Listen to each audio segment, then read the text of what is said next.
Students, Planck's quantum theory के बाद अभी मैं कंटिन्यू कर लेती हूँ particle nature of electromagnetic radiations को, जिसमें हम स्टडी करेंगे बहुत ही इंटरेस्टिंग एक फिनोमेना है, that is photo electric effect. इससे पहले वाले वीडियो में मैंने आप लोगों को बताया है E = h μ। एक और चीज के बारे में मैं बता देती हूँ यहाँ पे अभी, स्पीड ऑफ लाइट कैसे कैलकुलेट करते हैं। देखो, speed of light, speed = distance upon time, right. किसी भी वेव का डिस्टेंस क्या होता है, कोई भी अगर वेव है तो उसका डिस्टेंस क्या होता है, दैट इज वेवलेंथ लैम्डा। तो हम लोग स्पीड ऑफ लाइट को हम लोग डिनोट करते हैं c से। Speed of light is denoted by c, ठीक है। तो c = डिस्टेंस क्या हो जाएगा, इसको हम क्या लिख सकते हैं, डिस्टेंस इनटू 1/टाइम लिख सकते हैं, बिल्कुल लिख सकते हैं। तो c विल बी, और डिस्टेंस क्या है इसमें, distance is lambda and 1/t क्या होता है, वेरी नाइस, फ्रीक्वेंसी। तो क्या हो गया, c = म्यू लैम्डा या लैम्डा म्यू। एक ये इंपॉर्टेंट है, इसको भी मैं याद रख देती हूँ।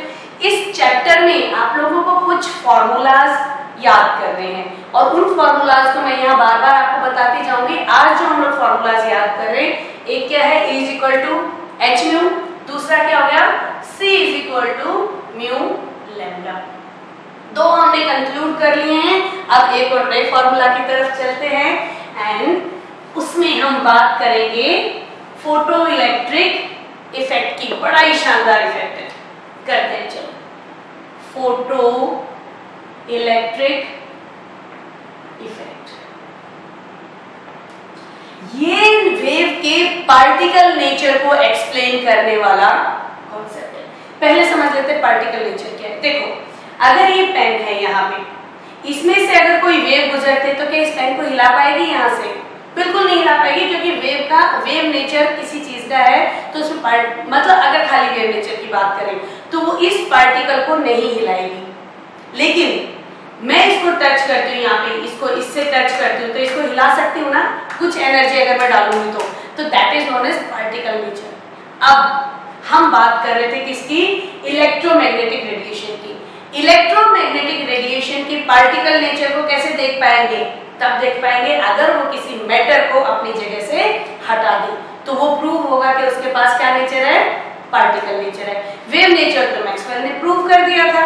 आप देखो, कुछ मेटल्स जैसे पोटेशियम हो गया, रुबिडियम, सीजियम, इनका ना इलेक्ट्रॉन आसानी से रिमूव हो सकता है, बहुत रिएक्टिव होते हैं, फर्स्ट ग्रुप के एलिमेंट्स होते हैं, आसानी से रिमूव मतलब कम एनर्जी लगा के भी रिमूव हो जाएगा।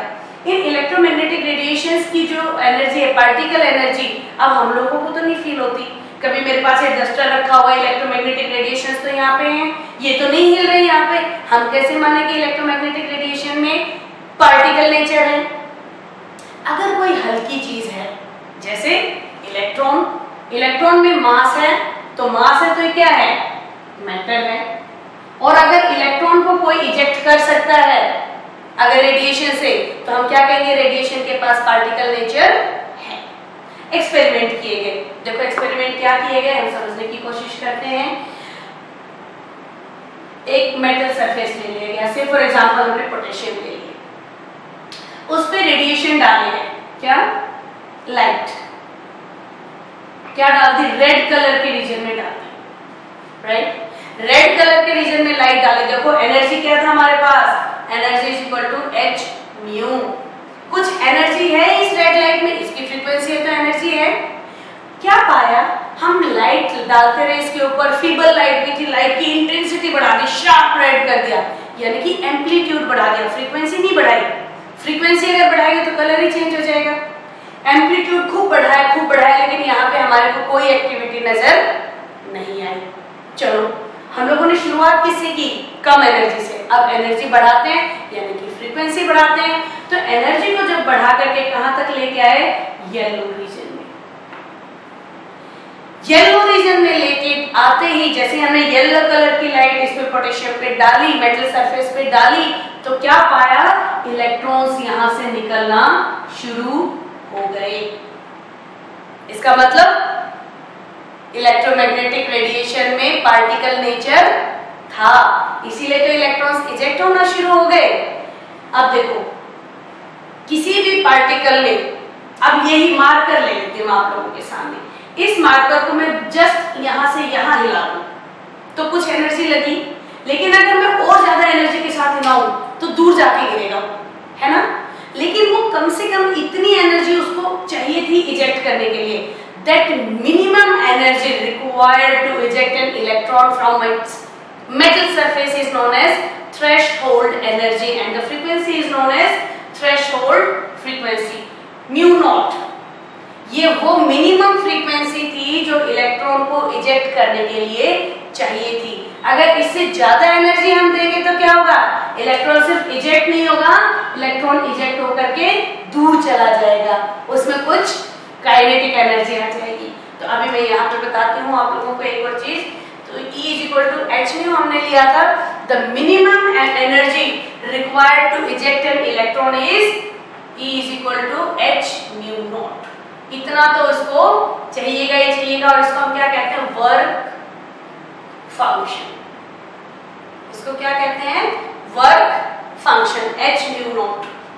अगर हम उस फ्रीक्वेंसी से ज्यादा की लाइट दे दें, नहीं डाल सकते क्या, डाल सकते हैं, तो that extra light, extra energy will be converted into kinetic energy of electron. तो उस वक्त एनर्जी क्या होगा, E is equal to h mu is equal to, लिख सकते हैं ना, E is equal to h mu, and that is equal to h mu naught plus kinetic energy.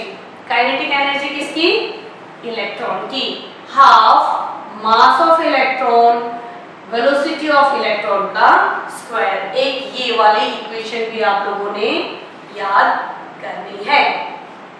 समझ में आ गई आप लोगों के बाद मैं क्या बताना चाह रही हूँ, मैं ये बताना चाह रही हूँ कि मिनिमम एनर्जी जो किसी भी इलेक्ट्रॉन को इजेक्ट करने के लिए चाहिए, that is known as threshold energy, उसको वर्क फंक्शन कहते हैं। वो minimum frequency is known as threshold frequency.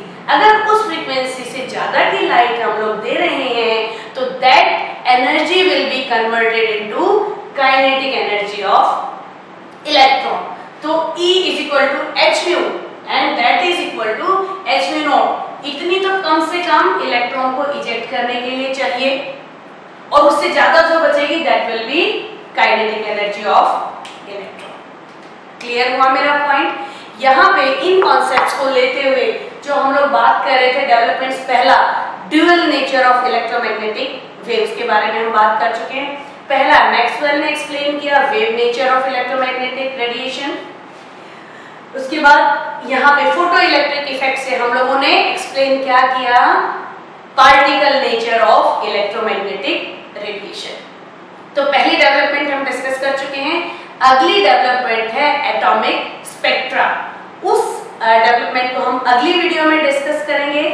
तब तक के लिए आप लोग इन चीजों को रिवाइज कीजिए, और मैं देखो आप लोगों को जो इक्वेशन दे चुकी हूँ ये नोट कर लीजिए, बहुत इंपॉर्टेंट है, जगह जगह काम आएंगे। E is equal to h mu, C is equal to mu lambda, work function that is minimum energy to eject an electron from its metal surface is h mu naught, and the energy given to the electron is work function plus kinetic energy of electron।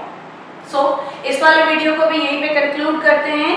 Atomic spectra के बारे में मैं आपसे अगले video में बात करूंगी, और उसके बाद हम चलेंगे बोहर मॉडल को कंक्लूड करने में। थोड़ा सा टाइम लगेगा, कोई दिक्कत नहीं है। तब तक के लिए keep studying and good bye.